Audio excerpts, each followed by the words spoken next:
Hello, this is Tony Heller from RealClimateScience.com, discussing humans' need to feel like they're at the center of the universe. Thousands of years ago, people came to the conclusion that Earth was at the center of the universe. They could look up in the sky and see the sun, the stars, and the planets appearing to move in a circular orbit around the Earth. For many of the objects in the sky, it was a reasonably good mathematical model. This idea persisted for thousands of years and was known as geocentricism. Human beings like feeling like they're very important, and geocentricism was a great way to achieve that. But in the 16th century, this started to change. Copernicus recognized that the geocentric model didn't work very well for the planets. He pointed out that mathematically it made a lot more sense for the sun to be at the center of the universe rather than the Earth. This idea from Copernicus and from Galileo met a tremendous amount of resistance, particularly from the Catholic Church. Feeling like they were the center of the universe made people feel very important, and Copernicus and Galileo threatened that belief. The Church used their appeals to authority to defend the geocentric belief system. And Galileo responded with, "In questions of science, the authority of 1,000 is not worth the humble reasoning of a single individual." Now let's fast forward to the present when many humans believe that they control the climate. Lots and lots of organizations which claim to represent science have bought off on this concept. And they've adopted a group of spokespersons to represent them, none of whom are actually scientists.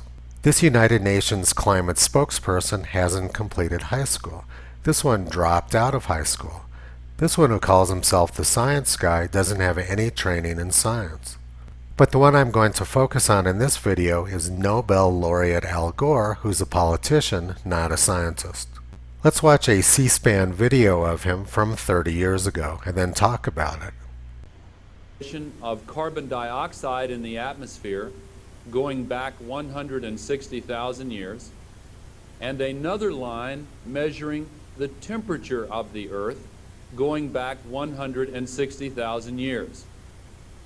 I'm sure you remember the graph, and this is another version of it here. These are the same numbers. The top line is carbon dioxide. The bottom line is temperature. This is the last ice age. This is the next to last ice age, and this is the period of great warming in between. As Carl Sagan noted in his presentation, carbon dioxide levels and temperature levels have gone up and down exactly together for as far back as we can measure. This is not a computer model. This is what has actually happened on the Earth. Now, scientists are debating what will happen when the concentrations of carbon dioxide double. This graph will illustrate not what will happen to temperature, but what it will look like on this graph when carbon dioxide doubles. It will double in the atmosphere within 35 to 45 years at the current rate. He won the Nobel Prize for claiming that ice core graph proved that carbon dioxide controlled the Earth's temperature. Let's take a closer look at the ice core graph. The blue line represents temperature for the last 450,000 years, and the red line represents carbon dioxide concentration. You can see there's a very close correlation. When temperature goes down, carbon dioxide goes down with it. And when temperature goes up, carbon dioxide goes up with it as well. This pattern repeats over and over again. What we're seeing in this graph is long ice ages punctuated by short periods of warmth. We're lucky that we live in one of the warm periods now, because for most of the last 450,000 years, Europe and North America were too cold to be widely inhabitable. Al Gore's belief is that carbon dioxide controls the temperature. He believes that when carbon dioxide levels went down in the atmosphere, that caused temperatures to fall as well. And when carbon dioxide levels increased, that caused temperatures to rise. At first glance, that's one possible explanation for what we see in this graph. But that explanation doesn't make any sense, as I'm going to show you in the next few minutes. It's been long understood by geologists and chemists that the solubility of carbon dioxide in seawater decreases as the temperature increases. Everyone who's ever opened up a warm beer understands this concept. Warm beer can't hold as much dissolved carbon dioxide, so a huge amount of foam comes out. This doesn't happen with cold beer because cold beer can hold more dissolved carbon dioxide. What the graph is actually showing us is that when ocean temperatures decrease, the amount of carbon dioxide in the atmosphere decreases with it. This is because as the oceans get colder, more carbon dioxide gets dissolved in the seawater, thus removing it from the atmosphere. During cold periods, carbon dioxide moves from the atmosphere into the oceans. So Al Gore is putting the cart before the horse. He's claiming that carbon dioxide controls temperature, when in fact it's the exact opposite. Temperature controls carbon dioxide levels in the atmosphere. But things have changed recently. We've been burning a lot of fossil fuels which have sequestered carbon dioxide in the ground for a long time, and now atmospheric carbon dioxide levels are increasing. So based on Al Gore's model, Earth's temperature should increase along with the increase in the amount of carbon dioxide. If Al Gore is correct, there should be a huge spike in temperature. But Al Gore's model is incorrect. Over the past 450,000 years, he's gotten cause and effect mixed up.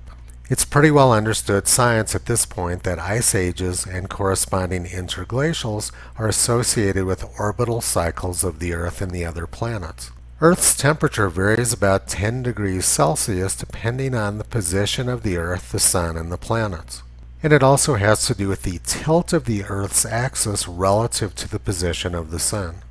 Now I'm going to show you a fatal flaw with Al Gore's theory. Ice ages begin when carbon dioxide levels are at a peak. We see this pattern over and over again. And ice ages end when carbon dioxide levels are at a minimum. Again, we see this pattern repeating. If carbon dioxide was controlling the climate, we would see the exact opposite. If Al Gore's theory was correct that carbon dioxide controlled the temperature, why would temperatures suddenly start cooling when CO2 is at its peak and suddenly start warming when CO2 is at its minimum? The hotter Earth gets, the more carbon dioxide outgasses into the atmosphere, so Earth should keep getting hotter and hotter. An increase in carbon dioxide would cause an out-of-control feedback loop.